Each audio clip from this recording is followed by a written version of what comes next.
Днес ще ви покажа тези лесни морковени бургерчета. Питките са само от настърган морков, яйце и кашкавал. Смесвам, оформям и пека до златисто.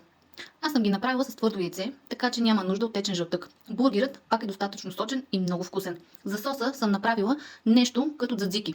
Кисело мляко, майонеза, кисели краставички, копър, чесън и сол. Подреждам сос, луканков салам, домат, яйце, моцарела, която леко се разтапя от топлината на яйцето.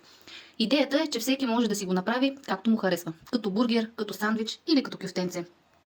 Надявам се да ви хареса.